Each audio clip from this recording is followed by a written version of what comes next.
Hi, thank you all for joining this session. My name is Leah Robinson. I come from London and I come from a youth offending team background. So I was the victim liaison and restorative justice worker at a youth offending team. I'm a qualified restorative practitioner. I currently am the youth justice specialist at YME, which if you heard Peter and Will speak yesterday, you'll know all about YME, the charity that Will set up. And I also am a lecturer at Hertfordshire University on their criminal justice and criminology degree. This workshop is going to focus on restorative justice and thinking about it from the perspective of young people, really taking into mind that a lot of young people have been harmed in the sense that they've been a victim, but they've also been a harmer, so they've also offended, and kind of understanding what forgiveness means in terms of that. It is going to be interactive. I'm going to kind of ask you to talk to each other, speak to me, so please do engage with me and engage with each other. If you have any questions, please just ask them throughout. You don't need to wait until the end, and please do ask questions if you have any. I just wanted to really kind of briefly outline what restorative justice is for anyone who isn't aware. So when we talk about restorative justice, we talk about a crime or a conflict that's happened and getting the person who caused the harm, or the victim, and the person who caused the harm to the offender, and the person who was harmed, the victim, into communication with each other.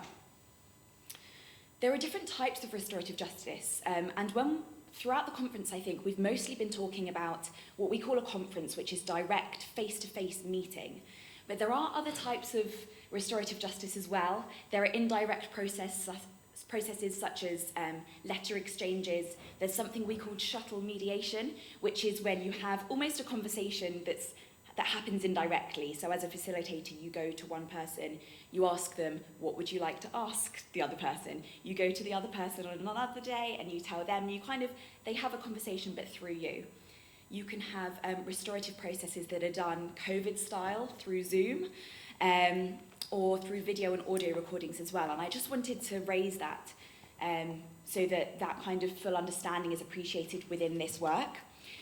And also just to highlight that restorative justice doesn't have to include an apology, and it doesn't have to include forgiveness. So sometimes it does, and when it does, sorry, can you hear me if I stand here? Is that, yeah? Okay. I have quite a loud voice, so it generally works okay. There doesn't need to be an apology, and there doesn't need to be forgiveness in order for a restorative process to go ahead. And that's really what I wanted to discuss, is how forgiveness can fit into that process. These are the things that I said in the abstract that we would cover, so just really exploring forgiveness from that perspective. So what does forgiveness mean when you are working with young people? What does forgiveness mean when someone has experienced crime from both perspectives? And how can you use restorative practices as well? When we talk about restorative justice and restorative practices, it's important to understand the difference between the two. So restorative justice is within the context of the criminal justice system. It's a formal process that happens, as we've heard about the last couple of days. Restorative practices are when you utilise restorative language, restorative principles, restorative ways of working, but you do it outside of the criminal justice context. So it might be that you do it through school, in the workplace, in your personal life, and it's just about utilising all of those ways of working. I just wanted to check time-wise. Do I have the full 40 minutes, or does anyone know? 30. I only have 30. Okay, so in which case we're going to skip this video. It's a video that just kind of talks about restorative justice a bit more, but I think it's been covered quite a lot over the last couple of days, so I'm going to move on from that. The Restorative Justice Council is an organisation in England, and they have come up with 6 principles that I just thought it would be helpful to understand before we go into more discussions. So restoration is the first principle in restorative work. The primary aim of any restorative work is not causing any further harm. It's about repairing the harm that's been caused and finding a way to move forward in a way that meets the needs of all of the participants involved. I'm just going to whiz through these really quickly. Voluntarism is the next one. It's a voluntary process. It's quite self-explanatory. All facilitators must be neutral. They must be impartial. And one of the best ways to just quickly highlight this is that anything that you ask or say to one side, you also ask or say to another side. So for example, in my old work, if I had a young person coming in to the office and I wanted to wand them down to check they weren't carrying a knife on them, I would also have to do the same to the victim if they were going to come in the same way. Safety, it's about the safety of all of those involved as well as the facilitators, and any restorative process can go ahead as long as it is safe to do so.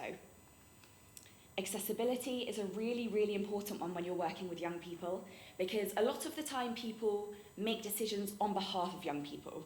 But it's about adapting processes to fit in with what young people need, or what people need in general. So the best example I can give is that I worked with a young person who didn't read or write and wanted to write a letter of explanation. We call it a letter of explanation rather than a letter of apology because there doesn't need to be an apology. So when you look at that and on the surface you think, oh, well, they can't read or write, so how can they write a letter? But actually, one of the principles is accessibility. It's making things work for the participants. So we worked together, she told me what she wanted to say, I wrote it out for her, and we wrote the letter together. So accessibility is really important, and the final one is respect. Restorative processes are respectful, they're inclusive, and they're non-discriminatory. I always love theory. I know lots of people don't, but I just wanted to highlight, when we talk about restorative practice as opposed to restorative justice, this is the best way to explain it, in my opinion. It's called the social discipline window. This is my kind of diagram, but if you look it up, you get a black and white version. And when we look at it, I normally kind of show on the screen, but I'm too short to reach up there. So there's a control column on the left and then support on the bottom. So when you work with someone where there's high levels of control and low levels of support, that is the punitive window. It's when you're doing something to someone. So if you think about an example where you walk into someone's room and you see that there's a big pile of dirty washing on the floor. They're wearing really dirty clothes, they smell a bit. You walk into the room, high level of control, low level of support, you say, do your washing, and then you leave. So it's a very punitive way of working. It's when you're doing something to someone. If you're looking at low level of control and low level of support, that's the neglectful window. So that's when you're not doing anything. You see the dirty clothes, you see that they're wearing dirty clothes, and you just go, not my problem, and you leave. If you look at high level of support and low level of control, that's the permissive window. It's the for window where we often talk about rescuing. So you go and you go, oh, you poor thing, you need help doing your washing, and you do all their washing for them and you leave them with beautifully clean folded washing. And restorative ways of working are where there's high levels of control and high levels of support. So you go in and you say to them, do you know how to do your washing? You show them how to separate the lights from the darks, from the colours, what different kind of thing to use on the washing machine. You work with them. So you show them how to do the washing, and that's the restorative way of working. So when we talk about restorative practices, that's what that is. When we talk about restorative language, there's a shift away from blaming and shaming, and we move towards root cause and repair. So we don't talk about an offender, we talk about a harmer. We don't talk about a victim, we talk about a harmed person. And when we look at a breakdown of communication, this is the kind of communication that we need to take into consideration. So 38% of your communication with someone is tone of voice, 55% is body language, and 7% is the actual context of what we say. So one of the particularly prevalent things with restorative language is that you utilise the power of silence, you don't ask why, and you understand the importance of body language. So if I stood up here and I was kind of a bit awkward and quiet and like this, my body language isn't conveying to you that I want you to listen to me. And when you're working with people around harm that's been caused and around this idea of forgiveness, it's really important that you create that open atmosphere that you want to convey. And body language is hugely important. If you ever see Trump deliver speeches, or when you used to see, he always used to do this. So if he wanted to single someone out, he would go, you, and you, and you. And that is a really forceful action. It's a really punitive way of singling someone out. It makes you feel like you're almost a naughty school school kid being sent to detention. And when Obama gave speeches, we're putting politics aside here, but when Obama gave speeches, he would, and a lot of politicians now, single people out like this, and it's a much gentler action. You're still indicating that I'm speaking to you, but it's just a much gentler way of doing so. And these are the things we have to consider when we're communicating with people, that we want to create that open atmosphere, and we have to do so using our body language. I just put a slide here about restorative questions, but I don't think I have as long as I thought I had, so I'm going to move on from that. So one of the things that I wanted you to try and do, and I know not everyone's sitting in pairs, but if you can kind of turn to the person next to you or a couple of people, and one of the things that we've spoken a lot about over the last couple of days is what forgiveness means. But we have spoken about it from a very academic point of view. We've spoken about it as people who have come to a forgiveness conference, and so understand what forgiveness as a term means. And I really want you to think about, if you were speaking to someone who was 14 years old or 13 years old, how would you explain forgiveness? How would you explain it to them? Thinking about the language that you're using, and understanding that this isn't from an academic point of view. So I wanted to give you kind of a few minutes to just think about that, if you're comfortable kind of talking to the person next to you, and just trying to understand what forgiveness can mean to someone who doesn't come from this kind of criminological background. So over to you. I thought I had 40 minutes and I only have 30, so maybe like 3 minutes, if that's okay. 4, 5. You get 27, we get 3. 4. I'm going to come and speak to you while you do it as well. Oh, thank you.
Hopefully that you found that quite interesting to discuss. If you could just come back to the room. One of the things that I spoke to a couple of groups, one of the things that came out is the idea of talking about feelings. and exploring what feelings mean and what feelings are before talking about forgiveness. And I think this raises the idea of, do you need to use the word forgiveness in order for someone to understand what it means? And I'm seeing shaking of heads.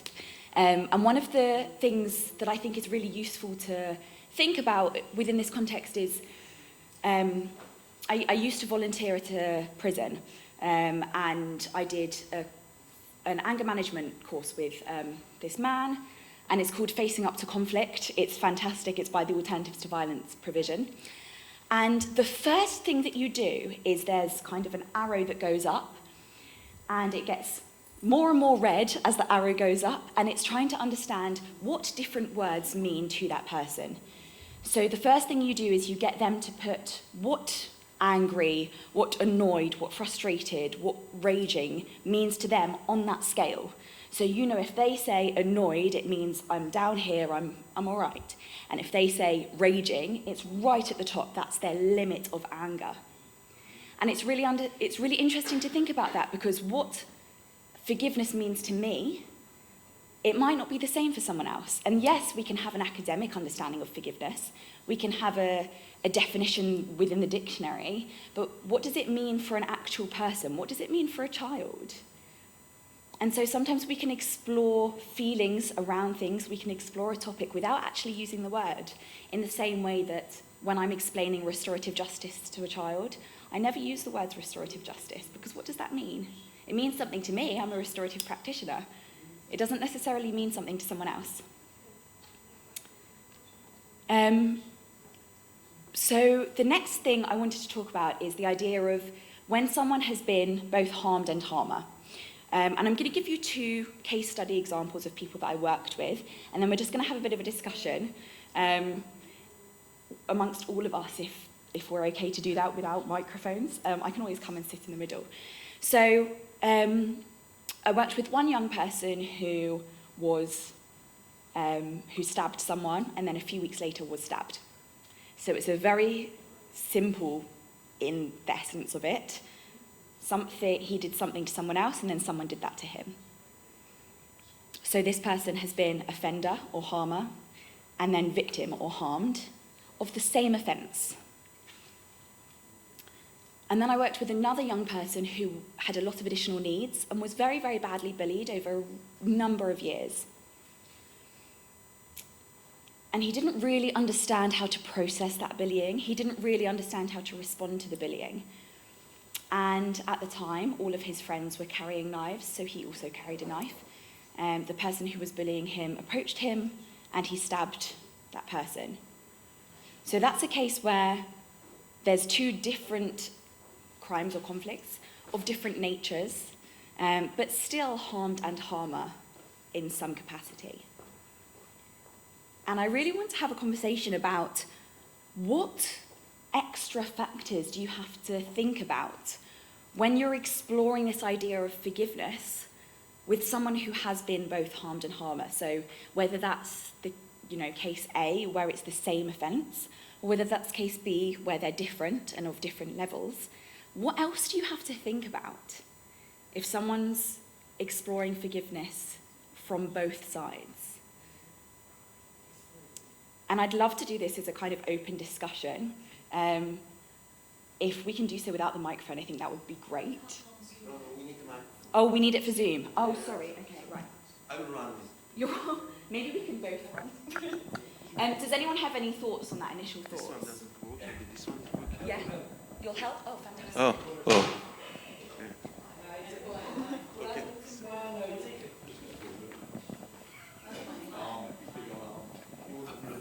Yes. Hi. Hi. So I have a little story about what you ask. Yeah. Just a few words about me. I developed a radio in jail as a tool of rehabilitation. And I wanted to do something about restorative justice. And it happened in another way. You had prisoner A and prisoner B.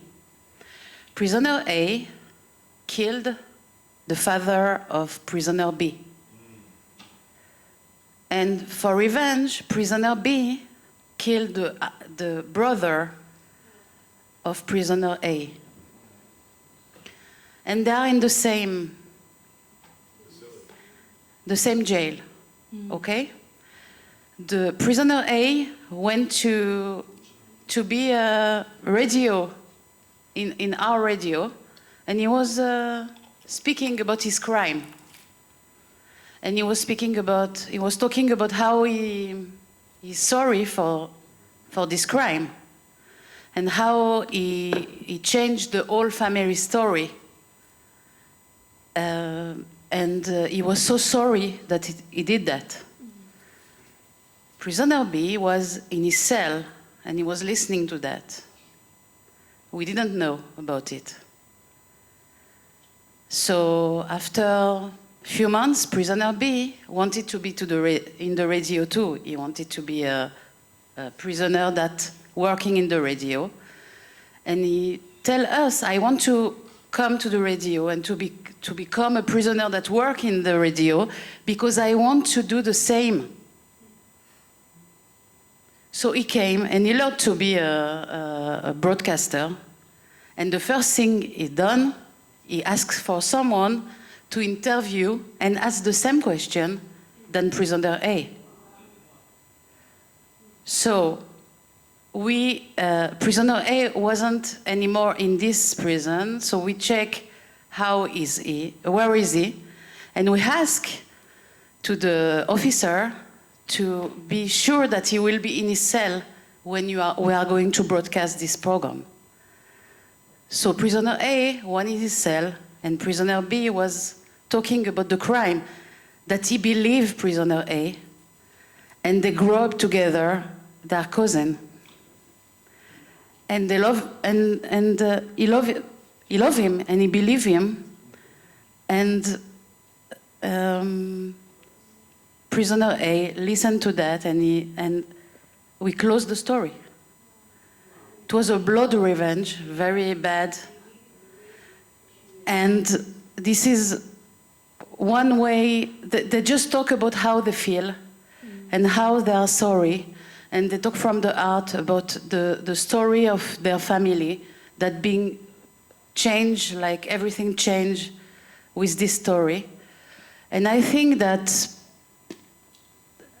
even that, okay, they feel they're armed and armored, they felt the same, exactly the same thing. So I think that we don't have to always to talk about forgiveness. We have to make it like to create maybe a way to people or environment to be able to do that, to listen to the other side. So that's it. Thank you so much for sharing that. I suppose I wonder. That kind of goes back to what I was saying about when it's the same or the same offence. Obviously, it was different cases, but same offence, and it was the same thing that they needed. So is that? Do you think that's the same then? The same could be said if it was a different offence.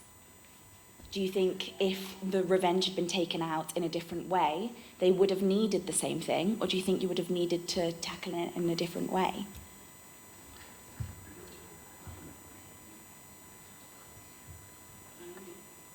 Fair enough. Yeah. There is a term which is called mid-arm in restorative justice system.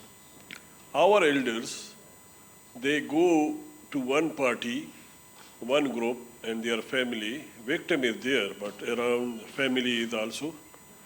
So they mediate in between one family on their own and the other family also. It's an honor also and respect also. You did not attend my presentation there. There is the jirga, the elders go to someone, so they have a lot of grace, a lot of respect for the group. You see, so one group they go to one side and then to other side, and then there is arbitration also. Then they bring them together and ask them, okay, you bring 1, 2, 3, this sort of suggestion, and you also 1, 2, 3. Now you, how to resolve this? What is priority 1, 2, 3? You see? So the third person is also, like in mostly in the Europe, there is mediation. Mediator is sitting there, he taking the good points. You see to this, he has no right to decide, but he is just taking the good point to motivate this. Third person is also important. A person or a group to bring with the good things between them before the crime happened, to bring them together. Thank you. Thank you so much. Okay, so there's one more. Oh yeah, go for it. We're making you run. Yeah, working it off. It's all the extra fruit you're trying to feed us all. Okay, Yeah. so thinking about the additional considerations, I Yes. think one thing I think that I'd be trying to deal with is people ranking severity of traumas experienced, particularly if it's different things going on. And so, we try and teach people that we see it as stress, distress, and trauma, and it's more of a continuum. And one person's trauma could be another person's stress, and we're not in a position to judge that, oh, well, that's only a minor distress, and this is a big trauma. And so you could hit problems with them saying, well, this was far, far worse that happened to me, to what I did. And it's about trying to break through that judgment and the rankings to kind of get deeper. I don't know if that's where you were going with it. Or, Yeah, no, it makes complete sense. And I just wanted to open up the channel of discussion to it, I suppose. And no, of course you can.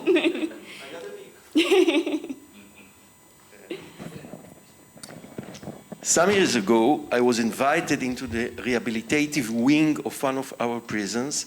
Rehabilitative wing, it means that there are serious criminals who serve already long time in prison, and now they're about to get released, maybe in a few months or years.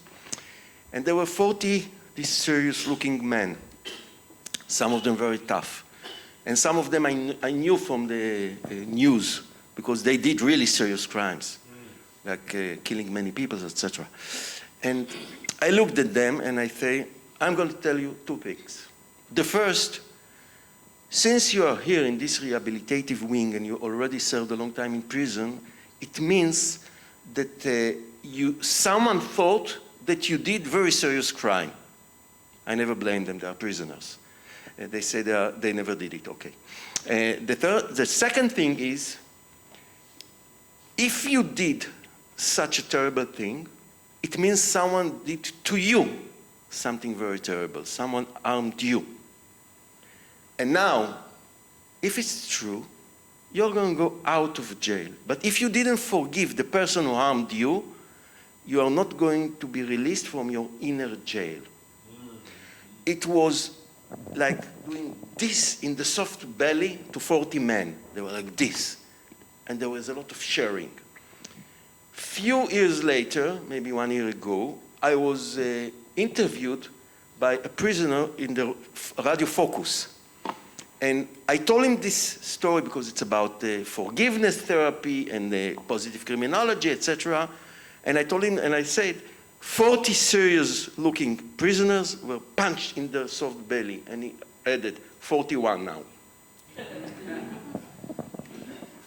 Thank you so much. So I'm going to stop that discussion now, if that's okay. So the last thing that I wanted to do is going back to kind of your... Going back to your pairs or little groups, I want to combine these two ideas. So imagine you're now speaking, again, to a 14-year-old child who has been both harmed and harmer. How would you explore that idea of forgiveness within that context of restorative justice? How would you explore those feelings when there's that added element of harm that's been caused? And how would you try to understand what they need from the situation? Because when we talk about restorative justice and restorative practices, it's all about what people need. And one of the things that we talk about is something called the onion theory of needs, by someone called Mike Clayton.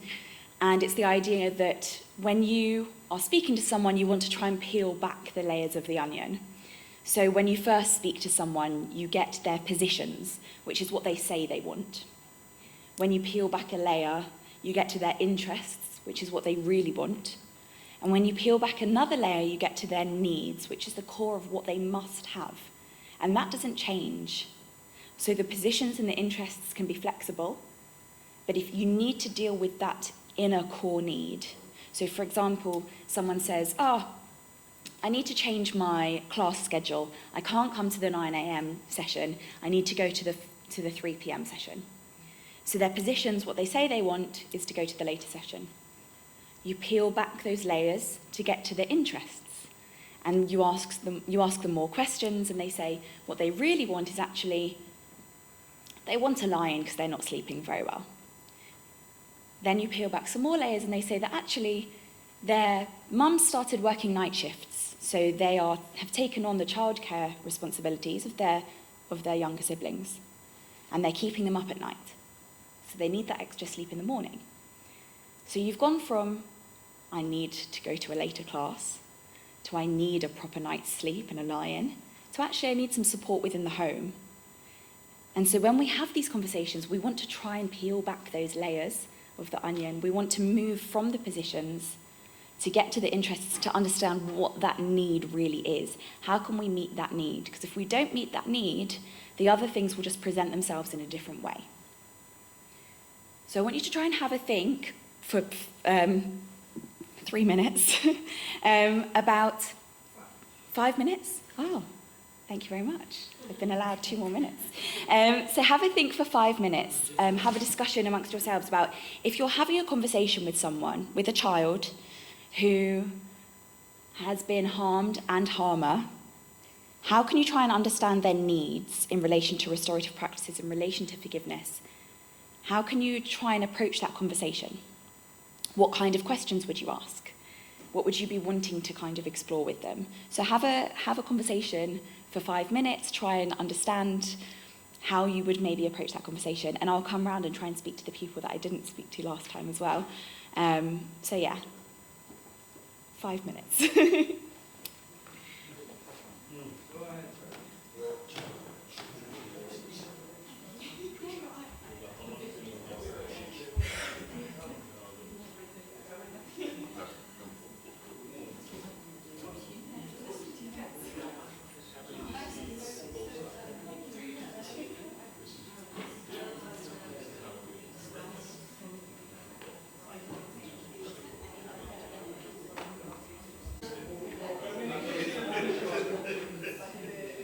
Thank you so much for having such interesting and engaging conversations. There's been some really interesting things that have been spoken about. Would anyone like to share anything that they've been discussing in their groups or pairs? No, you'll speak. No, you'll speak. No, I don't remember. Okay, she speaks.